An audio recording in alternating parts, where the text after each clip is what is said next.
PC RPF 1s. You guys remember these wheels? Well, yeah. I mean, it's kind of cool. It wasn't worth it though. Spent like 200 bucks on these spacers slash adapters. Heavy duty. Yeah, it definitely looks a little funky with the street tire setup on it. But hey, first bug with RPF 1s, possibly, most likely. That's a W in my rule book.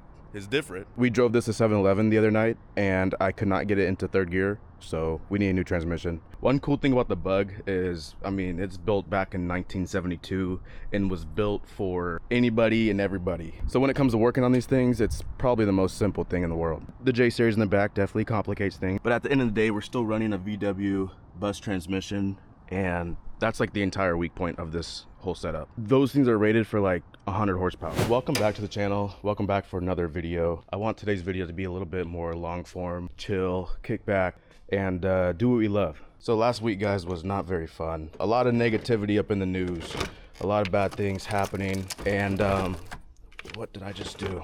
It's crazy how much negativity was able to find my phone and on my feed and just put me like in a bad mood. Like I couldn't sleep, and every time I did open my phone, I found myself just watching YouTube content, and it was all car related and therapeutic stuff. So today I'm gonna give you guys a long form video. We're gonna be rolling these fenders. I reached out to A&M Tire and they roll fenders and everything, but they wanted 100 bucks for it, which is not a big price at all for the job. But I got this on Marketplace for 40 bucks and I wanna do this again. So make sure it's done to my standard.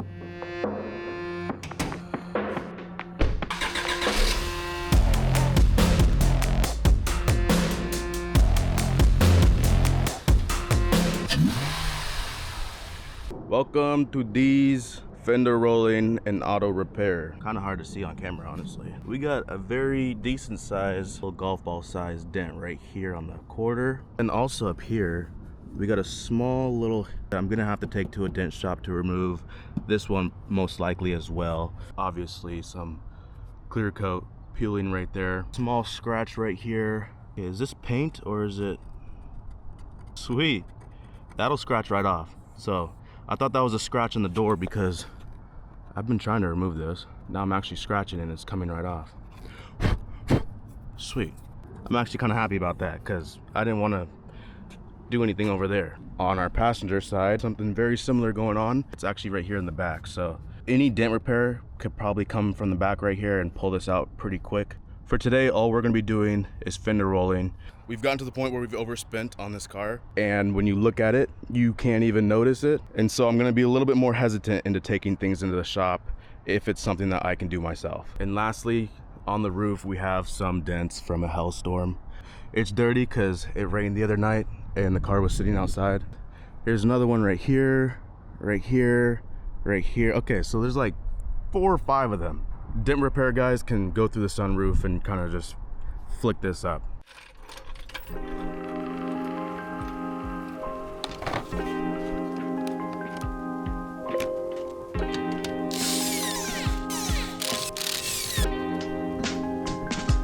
Extra safety.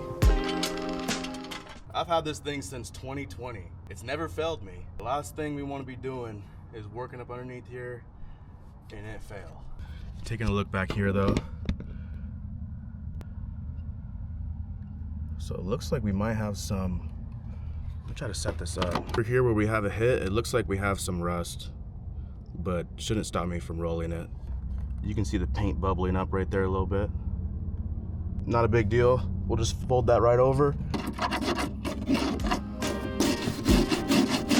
There's like a lot of seam sealing back there.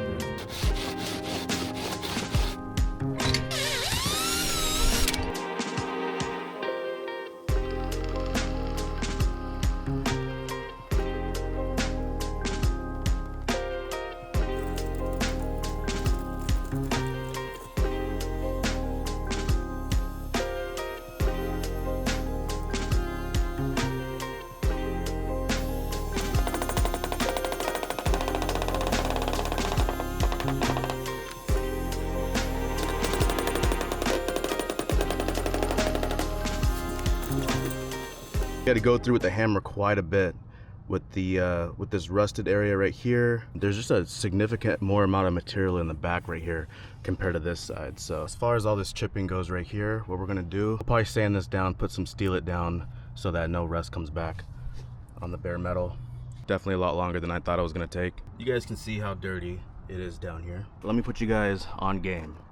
Wire wheel cleaner from Superior Products. You can get it behind the counter at O'Reilly's. Screenshot this right now and show them this. They'll be able to find it for you. You don't want the rotors to turn yellow, just don't spray them. I'll spray them anyway just to clean up everything. A lot of times if you dry the rotors fast enough, they won't yellow on you. It doesn't matter though, the moment you hit the brakes, it goes away and cleans up. Do not use this in direct sunlight and do not let it dry on the surface. So every time a customer comes in with carpet lining, this is what I use. Go ahead and give it a rinse.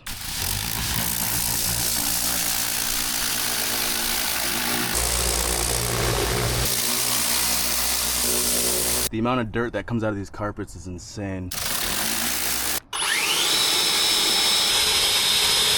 a couple minutes, guys. Look how clean it is inside of here.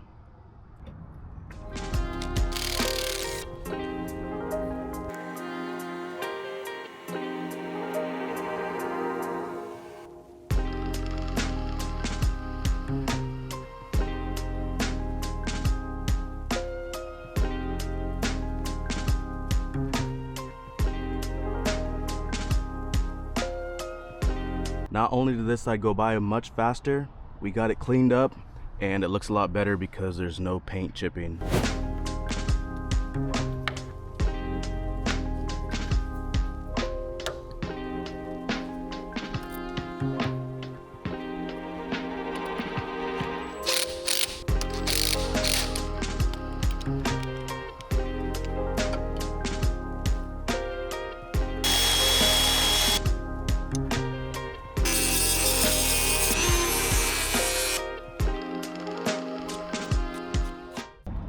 Here we are at my second home. Get him. Thank you. Have a good day. Stocking up for the detailing, I'm telling you. I got my camera back. It's been 2 months getting fixed. So apparently a lot of stuff from Sony's on back order, but 350 bucks, not too bad. Annoying I didn't get to film a lot of those high quality videos that I wanted to make. And just like that, we're back to 4K quality. Action Cam does shoot 4K, but Action Cam can just not compete with this camera. The camera was working just fine, then one day I tried flipping the screen up so I can see my face, and it went black. Here we have a new slave cylinder, clutch line, and master cylinder. Before we get these installed, let's talk about today's sponsor. This is the CarPal OBD2 scanner from TopDon, a diagnostic tool that can uncover your car faults within a couple seconds. In a previous YouTube video, you guys saw me redo the entire intake system. And during that process, when I took apart the map sensor, the little clip broke. After we did the job, we took it for a drive, we pulled it back into the garage, and I had to check engine light.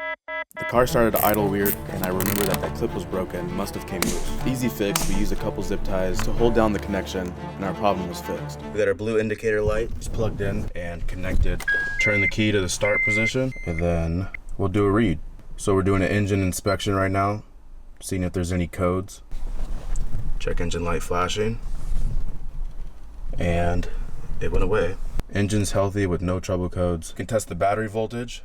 Let's go to live data. This option is nice because it gives you the actual numbers instead of reading them off of the gauges. Coolant temp right now is at 150. Intake temps 82. Definitely a handy tool to have. If you've never had one of these, I'm sure one of these days you've had to drive to your local auto parts store to have them read it with a check engine light, which means you're possibly causing more damage to your vehicle driving it with the check engine light, not knowing what it is. I keep one of these in all of my vehicles. Making your simple fixes a lot more simple, guys. Your CarPal OBD scanner from TopDon. Link in the description below. Get yours today. We really want to figure out the VSA and ABS light. So we have a little checklist for the MRP before we can call this build officially done. There's really not that much stuff to do. We got a slave cylinder and we got a new clutch line, so that's definitely going to allow a lot more flow, smoother shifting. We're going to replace the rear ABS speed sensors and then roll the fenders, which complete it. Once these are completed, we can go get our alignment. From Heel Toe Automotive, guys, we have the check valve delete already done to this slave cylinder. Connected to it, we have the P2R clutch line. And this is a Luke master cylinder. Go ahead. This cover popped off. Before I take the battery out of my way, we're gonna have to get up underneath the steering wheel. I'm a big back. We'll lay the chair all the way back. Should be enough room to do some damage. With the OEM intake out, that should give us plenty of room right here. I almost guarantee that's never been replaced. See this green hard line? That's pretty much your clutch line. So it goes all the way to the slave, behind this ground, goes into there, goes up to the master. Let's get it all disconnected. A big cover in the way. Just pop right out.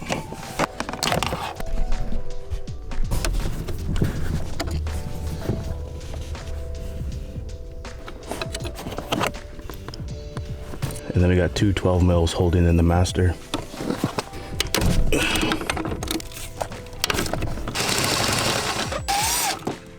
And now our master cylinder should be free.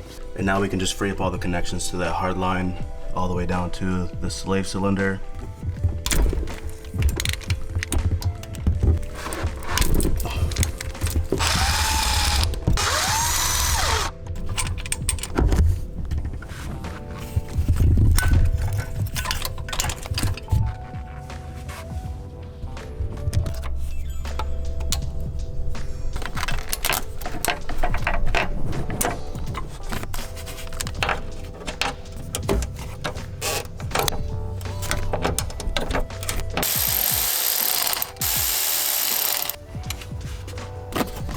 There's another bracket back there holding on to this hard line. 110 mil.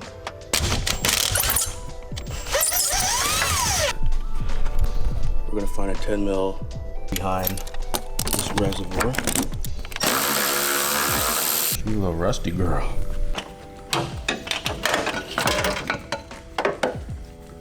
Got it to come out in one piece. Oh yeah. There we go. Are we gonna lose some fluid right now?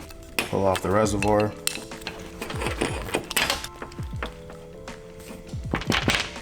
Oh, that stuff is dirty. Woo. Bro. You guys see inside of there?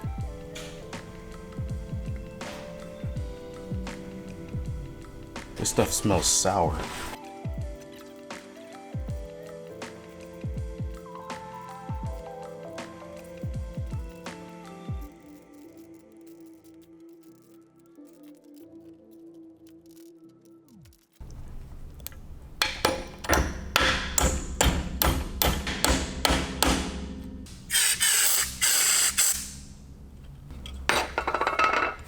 All those chunks that came out of there. This car's been having the issue that if you're not paying attention and you kind of just throw it in the third, it wants to pop itself out. So I'm hoping that this and also doing a transmission flush should fix that problem. These studs are not super sturdy. Here's the OEM style one. They can't go anywhere. I was gonna put some Loctite on there. If I put Loctite, it's not gonna fix the little bit of wobbliness we have right here. So I'm just gonna put a weld on the backside.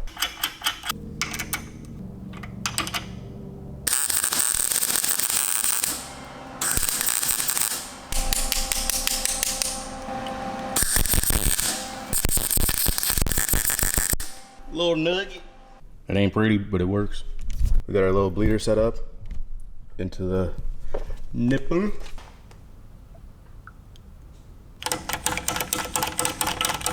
There we go. Pressure. Just went until there was no more air bubbles coming up out of here.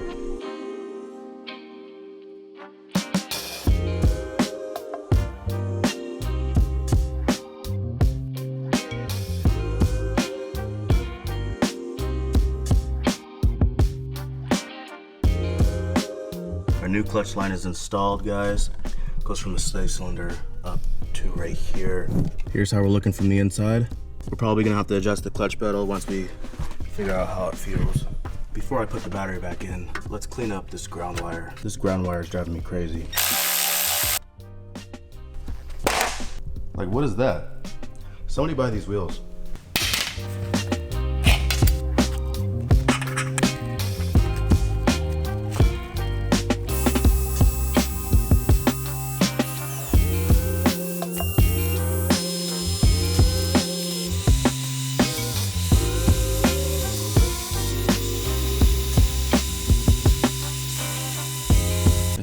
things, man. Nice. Release the clutch, okay. Okay, goes into gear. Whoa, that's way better. I mean, I'm not releasing all the way.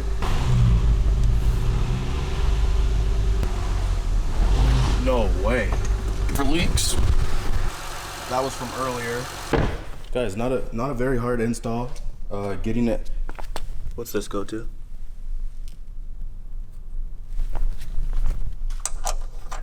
Not a very hard install, guys. Getting it out is actually part of the clutch line. If I was skinnier, going underneath the steering wheel would be a lot easier. We have one more performance mod for this car, and that is the 3-inch ATLP. We'll do ATLP headers to ATLP J-pipe, and then the full catback. That's the plan right now. I might have to push it back because I don't know if I want to spend all the money on it right now. Thank you guys for hanging out to the end of today's video. We'll see you in the next episode.